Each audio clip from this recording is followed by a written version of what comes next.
Fresh and juicy na chicken inasal. 199 pesos. May kasama na yung only rice, only soup, at only juice. At dito nga yan sa Hot and Chicks Inasal. Along El Sumulong Memorial Circle ito, katapat nitong Caltex gas station. Malapit lang din ito sa intersection ng Shopwise Antipolo at napapagitnaan ng Pure Gold at Walter Mart. Nasa second floor sila nitong Decoro building. May enough parking naman dito, kaya no problem kung may dala kayong sasakyan. Around 3 PM kami pumunta dito para hindi masyado maraming tao. Madalas kasi silang dinadagsa dito ng tao, kaya hindi maiwasan na may out of stock sa kanilang menu. Gusto sana namin i-try yung kanilang 8-inch burger, sliders, barbecue, at yung bulalo. Kaya lang out of stock sila ngayon dahil jump pack daw sila kagabi. Ito nga pala yung kanilang menu. Maliban sa chicken inasal, meron din silang pansit. May pansit bato, bihon gisado, at Mickey bihon. Meron din silang ibang mga ulam, though not available nung nagpunta kami. Una kong tinikman itong kanilang pansit bato na solo. Sulit na to for 69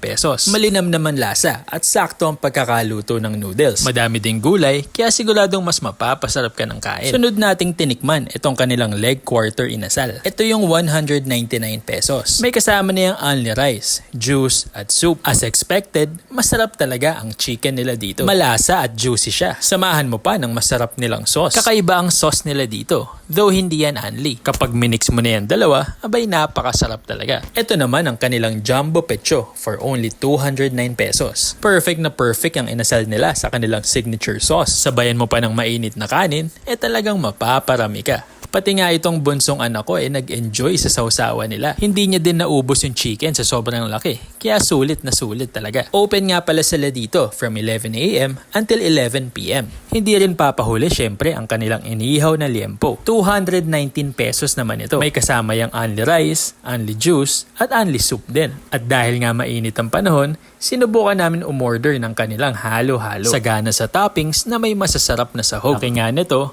pwede na tong paghatian ng dalawang tao. Huwag ka lang masosobrahan sa only rice kasi baka hindi mo na maubos to. Sarap ng kombinasyon nitong langka at ube nila. Tinikman din namin ng kanilang saging konyelo. 129 pesos yung ganito. Pwede na rin paghatian ng dalawang tao. Sobrang init nung panahon nung nagpunta kami dito. Kaya naman saktong-sakto tong mga dessert na to. At meron nga din sila nitong mais konyelo. 119 pesos yan. At pwede na rin pang dalawang tao. Kaya kung kayo'y magkikrave sa masarap na chicken inasal, punta lang kayo dito sa Hot and Chicks Inasal. Siguradong satisfied ang cravings nyo dito.